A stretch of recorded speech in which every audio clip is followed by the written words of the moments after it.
নমস্কার, নন্দিনীর সাতকাহনে আপনাদের সবাইকে স্বাগত জানাই। আশা করি যে যেখান থেকে আমার ভিডিও দেখছেন সবাই সুস্থ এবং ভালো আছেন। আমার অনেক বন্ধুরা আমাকে কমেন্টস করে, দিদি তুমি কখন ঘুম থেকে ওঠো, তুমি এক্সট্রা কাজগুলো কখন করো, আর কি করে এত সুন্দরভাবে কাজ করে ঘরবাড়ি সাজিয়ে গুছিয়ে রাখো। তো সত্যি কথা বলতে সংসারে যাবতীয় কাজ তো আমাকেই করতে হয়। এমন না যে কোনো ম্যাজিক স্টিক ঘুরিয়ে দিয়ে ঘরের কাজগুলো নিমেষের মধ্যে শেষ করে ফেললাম। আর কোনো হেল্পিং হ্যান্ডও নেই বা মেড নেই যে কিছু কিছু কাজ তার ভরসায় রেখে দেব। সব কাজই নিজে হাতে করি, তবে সেটা একটু প্ল্যান করে। যেদিন যখন যে কাজটা করি সেটাই শেয়ার করি, কারণ শুধু ভিডিও বানানোর জন্য পার্টিকুলার কাজ করলে তো আর আমার সংসার চলবে না। আজকে সকাল থেকে কাজের প্রচুর প্রেশার ছিল, আর ভিডিও করতে করতে কাজগুলো করলে অনেকটা সময় লাগে। দুপুর 12:30 নাগাদ ছাদে কাচা ধোয়া জামা কাপড়গুলো মেলে দিয়ে সেখান থেকেই আজকে ভিডিও শুরু করেছি। জামা কাপড় রোদে মেলে দিয়ে ঘরে গিয়ে স্নান করে এখন আবার ছাদে এসেছি কিছু ফুল তুলতে। ফুল কিনে আনার কথাটা আমার মাথায় ছিল না। যাক, যে কটা ফুল তুলেছি পুজোটা ভালোভাবেই হয়ে যাবে। এই সাথে এই যে পাপোশগুলো কেচে ধুয়ে ছাদে মেলে দিয়েছি। প্রতিদিন তো আমাদের প্রত্যেকের সংসারের কাজকর্ম একই রকম থাকে না। আজ যেমন বড় বড় 2 বালতি জামা কাপড় ছাদে নিয়ে আসতে খুব কষ্ট হয়েছিল। হাজবেন্ড বা মেয়ে থাকলে একজন একটা বালতি নিয়ে আসে, আর একা আসলে কি হয়, ঘরের দরজায় তালা দেওয়া, কলাপসেবল খোলো, তারপর গেট খোলো, লিফটের দরজা খোলো, এতেই অনেকটা টাইম চলে যায়। হাজবেন্ড অফিসে যাওয়ার আগে বলছিল যে কালকে আমি বাড়ি থাকবো, কালকে কাচাকাচি করো। আমি দেখলাম আরও জামা কাপড় জমে যাবে, একটু কষ্ট হলেও কেচেই নিই।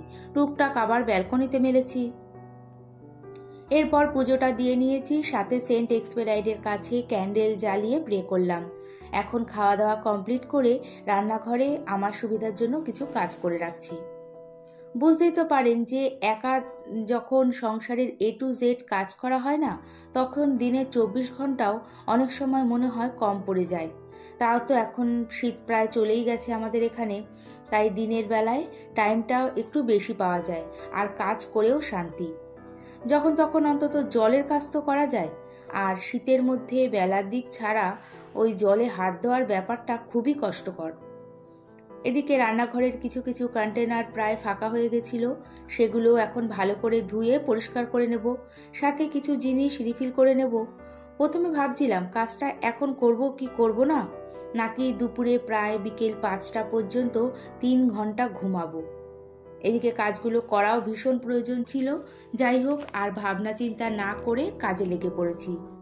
এটা কিন্তু একদম সত্যি কথা যে বেশি ভাবলে পরে কোনো কাজ হয় না, শুধু ভাবাই সার হয়।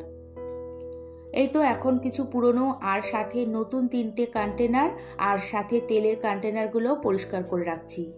রান্নাঘরে আমরা মেয়েরা দিনের অনেকটা সময় থাকি। দেখা যায় সকালের টিফিন, দুপুরে রাতের রান্না, চা কফি করা থেকে শুরু করে সবজিপাতি কাটা, মানে রান্নাঘরেই অনেকটা সময় কাটাই। তাছাড়া সব কাজ তো আর বলে বোঝানো যায় না। ঘরের অন্যান্য যে কোনো কাজ দিনে 1-2বার করলেও হয়ে যায়, শুধু ব্যতিক্রম হচ্ছে আমাদের এই রান্নাঘরটা। তাই রান্নাঘরের কাজকে অনেক রকম ট্রিক্স ফলো করে আমি ঝটপট করে নিই, সাথে খুব সিম্পলভাবেই সাজিয়ে গুছিয়ে রাখি। এদিকে মোহনার দিকে আইডি থেকে আমাকে লিখেছে, তোমার ভিডিওটা ভালো লাগলো, তুমি ঠিকই বলেছ, ভালো থাকতে গেলে কিছু কাজ নিয়ে ব্যস্ত থাকতে হবে। সরস্বতী পুজোতে তোমাদের খুব ভালো খাওয়া দাওয়া এনজয় হলো, দারুণ লাগলো।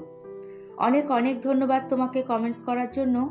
আর আমি প্রায় সব ভিডিওতেই সবসময় বলে থাকি যে ভালো থাকতে গেলে প্রত্যেককে, সে ছোট হোক বা বড়, সবাইকেই কাজে ব্যস্ত থাকতে হবে। যতই ঘোরাফেরা, ভালো ভালো খাওয়া দাওয়া, কেনাকাটা করি না কেন, দিন শেষে এই বর্তমান যুগে নানান টেনশন মাথার মধ্যে ঘুরতে থাকে। একমাত্র কাজই পারে কিছুটা হলেও টেনশন থেকে রিলিফ দিতে। যার যা ইচ্ছা করতে পারে, ঘরে বসে যার সেলাই করতে ইচ্ছা সে সেলাই করতে পারে, যার বই পড়তে ভালো লাগে বা গল্প কবিতা লিখতে পারে, আবার ওই বিভিন্ন ক্রাফটের জিনিসও তৈরি করতে পারে। মোট কথা কিছু কাজ করতে হবে। আর আমাদের ছাদের প্রতিটা অনুষ্ঠান, সে ছোট হোক বা বড়, বেশ এনজয় করি। আসলে ব্যাপারটা হলো, যদি মনের মিল থাকে না, যে কোনো অনুষ্ঠান ছোট হলেও তাতে আনন্দ থাকে। এদিকে দেখতেই পেলেন সব কন্টেনারগুলো পরিষ্কার পরিচ্ছন্ন করে ধুয়ে জল ঝরিয়ে নিয়েছি, তারপর ভালো করে মুছে নিয়েছি। নতুন এই 3টে কন্টেনার এর মধ্যে ড্রাই ফ্রুটসগুলো রাখছি। এগুলো একেবারে হাতের কাছেই রাখবো, কারণ রেগুলার সকালবেলা হলেই না মেয়ের ওই ড্রাই ফ্রুটসগুলো দরকার হয়। এই ওয়ালনাটগুলো ভীষণ ভালো, প্রায় গোটা গোটা, দুভাগ করা। ওয়ালনাটগুলো শুধু খেলে অনেক সময় একটু তিতকুটে ভাব লাগে, যেমন আমার মেয়েরই তাই হয়। তাই রেগুলার ও খেজুর আর ওয়ালনাট একসাথে খায়। একটা সময় আমার মেয়েকে এক প্রকার জোর করেই খেজুর খাওয়াতাম। এইভাবে জোর করতে করতে এখন এই খেজুর খাওয়াটা না ওর অভ্যাসে পরিণত হয়ে গেছে। সকালে খেজুর আর ওয়ালনাট না খেলে ওর ভালো লাগে না। কথায় বলে না, মানুষ অভ্যাসের দাস। আর খেজুর খাওয়াটা তো মেয়েদের পক্ষে ভীষণই জরুরি, কারণ এতে প্রচুর পরিমাণ আয়রন থাকে। আমরা মেয়েরাও এক প্রকার অভ্যাসের দাস। বহু দিন ধরে সংসার করতে করতে ঘরের কাজগুলো পরিষ্কার পরিচ্ছন্নভাবে গুছিয়ে করাটা আমাদের অভ্যাসে পরিণত হয়ে গেছে। হাজারো কাজ থাকুক, তাও ঠিক সুবিধা মতো কাজগুলো টাইম বের করে ঠিক করে নিই। এদিকে জয়িতা মিত্র আমাকে লিখেছে, কোথায় থাকো, ভালো ব্লগ। জয়িতা, তুমি হয়তো এই প্রথম আমার ভিডিও দেখছো। আমি ভিডিওতে আগেও বলেছি আমি কোথায় থাকি। তবে তোমার মতো আরও অনেক নতুন বন্ধুরা আমার ভিডিও দেখছে, আমার চ্যানেলে জয়েন হচ্ছে, তাদেরও জানার আগ্রহ থাকতে পারে, তাই আবারও বলে দিলাম। আমি নর্থ 24 পরগনার হালিশহরে থাকি। তুমি কোথায় থেকে দেখছো সম্ভব হলে জানিও। ভালো থেকো। মোটামুটি জিনিসপত্রগুলো আমার সুবিধা মতো রেখে কন্টেনারগুলো গুছিয়ে নিয়েছি। আর আমার এই স্টিলের সেলফটা ভীষণ উপকারী। এখানে নিত্য প্রয়োজনীয় মশলাপাতি, চা পাতা, চিনি, ড্রাই ফ্রুটস এখানে সব সুন্দর করে গুছিয়ে রাখি। রান্নার সময় যা যা মশলাপাতি দরকার হয় এখান থেকে নিয়ে সাথে সাথেই এখানে রেখে দিই। এতে আমার কাউন্টার টপটাও অল টাইম বলতে গেলে পরিষ্কার পরিচ্ছন্ন থাকে। যে কোনো জিনিস আমি এমনভাবেই গুছিয়ে হাতের কাছে রাখি যাতে আমি ছাড়াও যদি অন্য কেউ রান্নাঘরে রান্না করতে আসে সব কিছুই হাতের কাছে পেয়ে যাবে। যেমন ধরুন আমার মা, আমার হাজবেন্ড, বা অনেক সময় যা আসলে যাও রান্না করে। 4-5 দিন আগে কিছু ছোলা আর সবুজ মুগ ভিজিয়ে রেখেছিলাম, সেগুলো জল ঝরিয়ে রেখে দিয়েছিলাম। দেখুন কি সুন্দর অঙ্কুর বের হয়েছে। এগুলো খাওয়া তো কতটা উপকার সে তো আর বলার অপেক্ষা রাখে না। সাথে মটরশুঁটিগুলো অঙ্কুর বেরিয়েছে।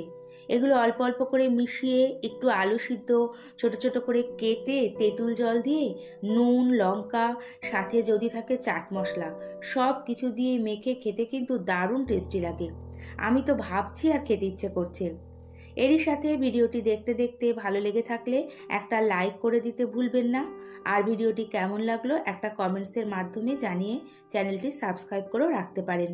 আর কাজগুলো যদি আপনি অলরেডি করে থাকেন তাহলে আপনাকে জানাই অসংখ্য ধন্যবাদ।